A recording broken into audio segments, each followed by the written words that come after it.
자, 반갑습니다. 바닥 안진환입니다. 반갑습니다.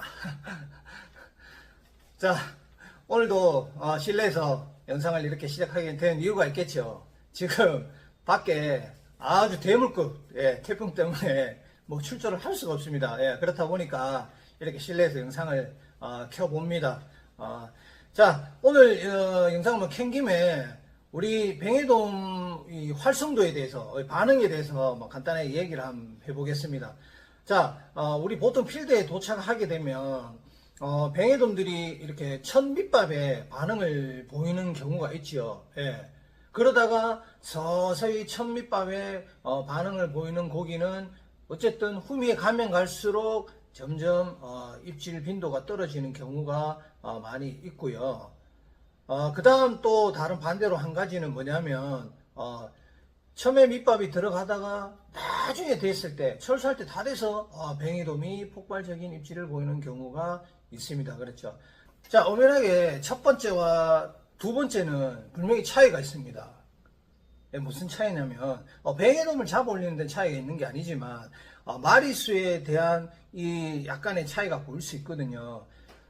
이게 지금 앞이든 뒤든 마리수로 이어지려면 밑밥이 어떻게 들어가냐에 따라서 아주 그날에 두 가지 조가로, 두 자릿수 뭐 조가로 이어지느냐, 안 그러면 낱마리로 끝이 나느냐, 이렇게 차이가 납니다.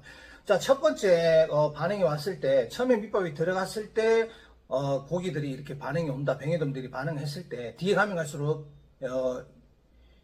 입질 빈도수가 떨어진다, 예민해진다, 이런 부분들을 대부분 뭐냐면 우리 조사님들께서 생각하시는 게 수온 때문이라고 생각을 많이 하시는 경우가 있을 겁니다, 아마. 그렇죠. 근데 수온 때문이라고 보기보다는 제가 객관적으로 생각하는 경우는 뭐냐면 밑밥이 과다하게 들어갔다고 표현하는 게 맞다고 생각합니다.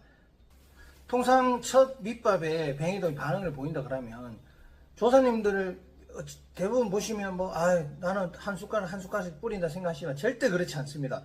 고기가 눈에 시야에 들어오면 들어올수록 밑밥량이 점점 많아집니다. 그 대부분 낚시꾼들이 그렇다고 생각합니다. 저는.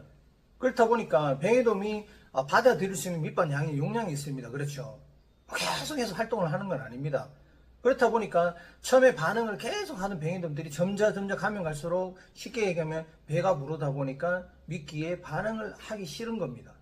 사람 또한 똑같지 않습니까? 배가 고픈 경우에는 어떻게 합니까?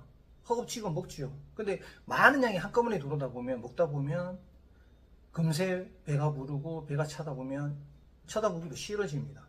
뱅에돔 또한 똑같습니다. 처음에 먹이 활동을 하다가 서서히 맛있는 게 들어오다 보면 계속 꾸준히 먹이 활동을 하겠지만 대부분 보면 어떻게 과다하게 뱅에돔이 보이기 시작하면 밑밥이 과다하게 들어가게 됩니다. 그렇다 보면 뱅에돔이 어떻게 합니까? 처음에는 폭발적인 입질을 보이고 폭발적인 반응을 보이다가 가면 갈수록 어떻게 입질 빈도가 약해지고 고기가 반응을 안 한다는 거죠.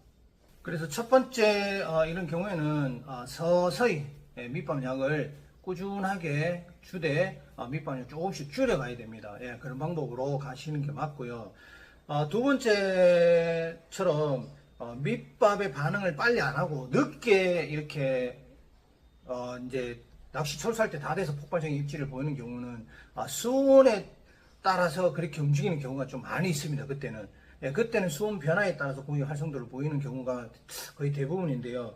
그때는 오히려 반대로 밑밥 양이 처음부터 많이 들어가야 됩니다. 많이 들어가다 보면 고기 활동을 예를 들어서 뭐 활성도를 보이는 게 뭐 2시간 후에 보인다 그러면 1시간 만에 보일 수도 있습니다. 왜냐면 밑밥으로 고기 활성도를 만들어내는 거거든요. 그때는 밑밥이 많이 들어가도 됩니다. 반응 보일 때까지는. 그렇게 하다가 고기들이 어느 정도 시점에서 활성도를 보이기 시작하면 똑같이 천천히 밑밥량을 줄여가면서 고기 활성도를 이렇게 좋게 만드는 게 뱅에돔 낚시에 어떻게 보면 팁입니다. 대부분 보면 고기가 보이기 시작하면 밑밥이 아까 제가 말씀드린 것처럼 많이 과다하게 들어가게 되거든요. 그 밑밥을 뱅에돔을 빨리 깔아줄 수 있는 그런 또 역할을 할 수 있기 때문에 항상 고기가 보이기 시작하면 천천히 저시 밑밥량을 줄여가면서 이렇게 낚시하는 것도 하나의 뭐 패턴이라고 볼 수 있고요.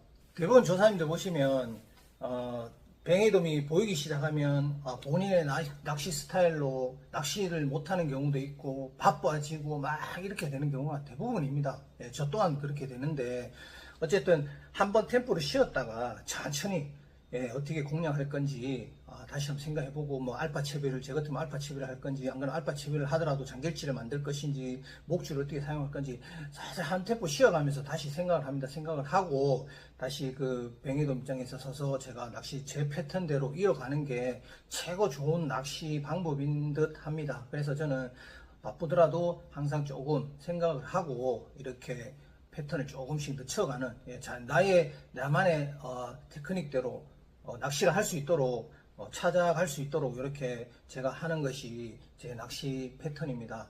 예, 아무쪼록 지금 그 뱅에돔 낚시를 하시다 보면 정말 어렵다, 정말 힘들다는 경우가 많이 있지만 오히려 또 재밌는 낚시가 뱅에돔 낚시이기 때문에 좋은 뭐 이렇게 정보와 좋은 테크닉만 있으면 어쨌든 좋은 손맛과 또 좋은 또 어떻게 이 경험이 될 수 있는 그런 낚시가 될 수 있으니까 항상 나만의 낚시, 또 나만의 스타일대로만 하시려고 하지 말고 다른 패턴도 한번 생각해 보시고 또 좋은 패턴 있으면 그것도 필드에 가서 사용해 보시는 것도 괜찮을 것 같습니다. 자, 뭐 일단은 두 손은 없지만 이렇게 몇 가지 오늘 뭐 실내에서 잠깐 뭐 얘기를 한번 해봤습니다. 왜냐면 또 여러분들 또 이렇게 구독자분들 잠깐 제 얼굴에 안 비추면 또 뭐 요즘 왜 또 뜸해지냐 이런 소리도 하시고 하시기 때문에 어쨌든 뭐 필드에 나가지를 못하니까 필드에서는 어떻게 영상 올릴 수가 없지 않습니까? 그렇다 보니까 실내에서라도 이렇게 여러분들 얼굴 볼 수 있도록 이렇게 촬영을 하는 겁니다. 그리고 아무쪼록 이렇게 지금 태풍이 아주 대물급이 올라오다 보니까 한반도로 바로 올라온다 합니다. 직격타로 올라오다 보니까 조금 안전에 꼭 유의하셔야 되고요. 뭐 낚시는 물론 하시는 분 안 계시겠지만 유튜브 하시는 분들 또 위험한 거 이렇게 촬영하신다고 막 나가시는 분들 계시는데 아무쪼록 조금 조심하시고 될 수 있으면 이런 날은 가정에서 일단 가족을 좀 같이 함께 하면서 이렇게 보냈으면 합니다. 아무쪼록 아무 일 없도록 무사히 또 다음에 좋은 모습으로 필드에서 뵐 수 있도록 꼭 단돌이 잘하시고 태풍 피해 없으시도록 하겠습니다. 자, 오늘 여기까지 하겠습니다. 감사합니다.